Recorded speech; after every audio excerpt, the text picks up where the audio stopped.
Hi, my name is Carlton Scott Sturgill. I'm an artist living in New Orleans, and I show at Jonathan Ferrara Gallery. This week I am the featured artist, so I'm going to be taking over their social media feed, giving you a little tour of my studio and talking about some of my work. So the work that is behind me right now is from the last show that I did with Jonathan Ferrara, and it was called Something Old, Something New. So I was taking old wedding materials and old wedding traditions and breathing new life into them.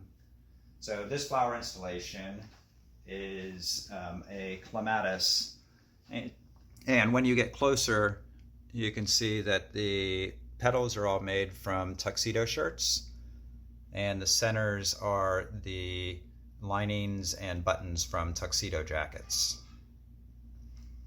Then this piece is a wedding globe. So it's a bouquet that's held inside of a antique French wedding vase. And this one is a double bouquet. And this piece, every flower in it is made from old wedding dresses.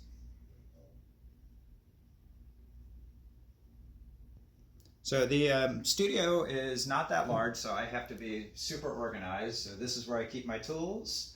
I keep work up top, and then extra materials down here.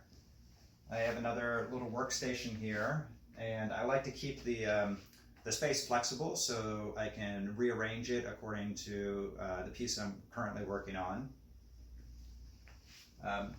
This piece over here is one of my earlier flower installations, but this one isn't made out of wedding materials. It's made from button-down shirts that I found at thrift stores. So from far away it reads as pink roses, but then once you start to get closer you can see stripes and plaids, and then every once in a while you'll find a logo.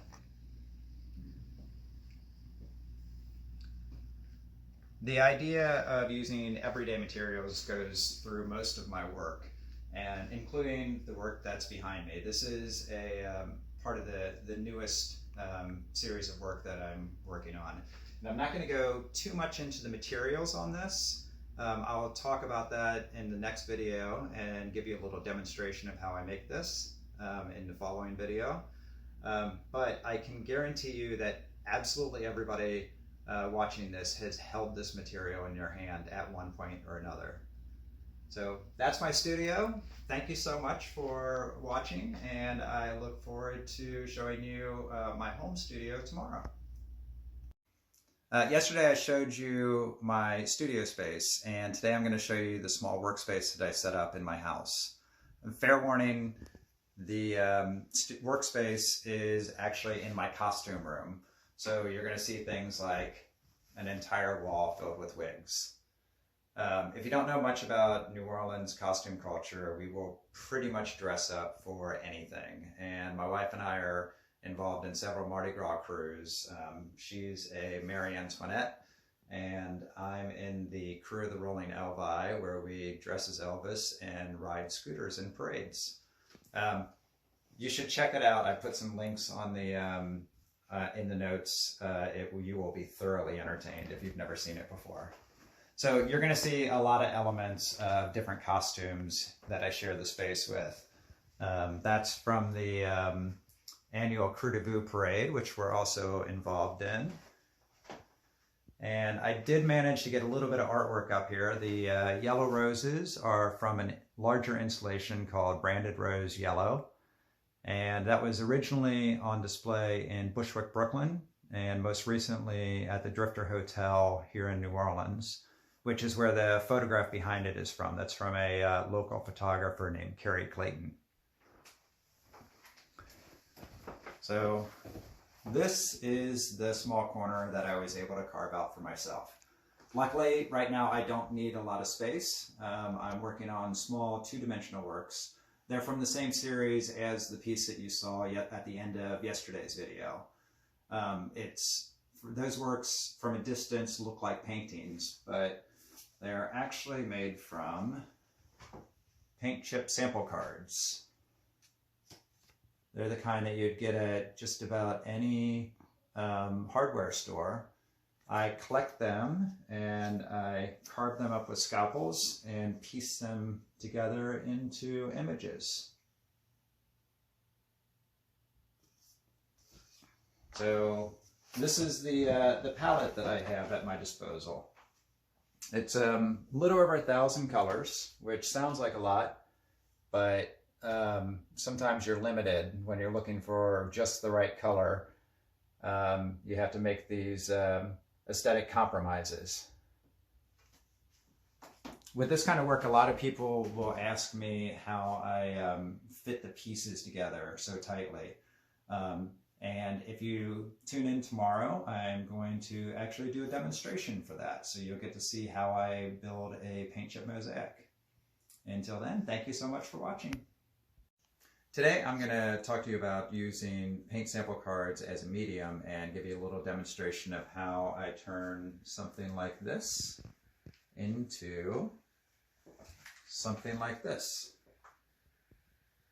I've been working with the cards for over 15 years, and the technique is always evolving, but I always start out with an image, which I turn into a drawing, which becomes a cutting template. Now I'm cutting these with a surgical blade, surgical scalpel that has a carbon blade, which is extremely sharp and extremely durable, it's great because I'm cutting directly into wood, and one of these will last pretty much all day. I started using those when I was studying for my graduate work at Chelsea College of Art and Design in London, and they were easy to come by because they sell them in just about every art store, but now it's pretty easy to find them online. So what I do is, once I figure out what goes into, what color goes into each one of these little spaces, I will put a card underneath the template, very carefully cut around,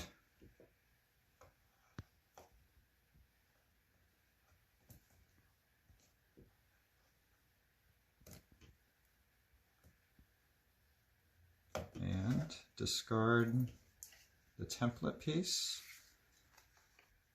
I have my piece right there.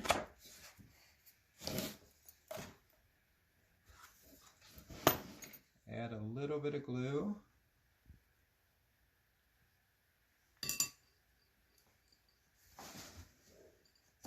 And press it in.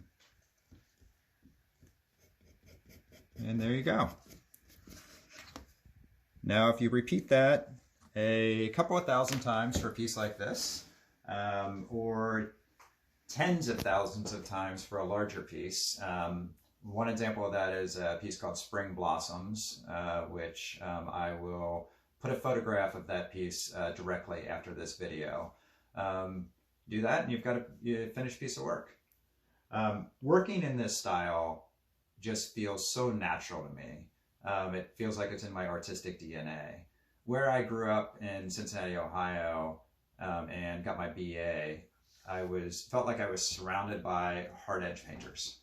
From my first painting instructor, Terrence Corbin, to classmates like Laurie LaRusso, and mentors like Kevin T. Kelly, who learned his technique being a studio assistant with Tom Wesselman.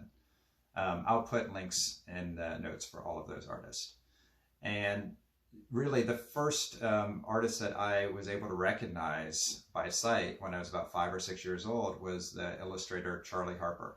So using small solid fields of color just comes so naturally to me. Well, that is pretty much the end of my takeover of JFG TV.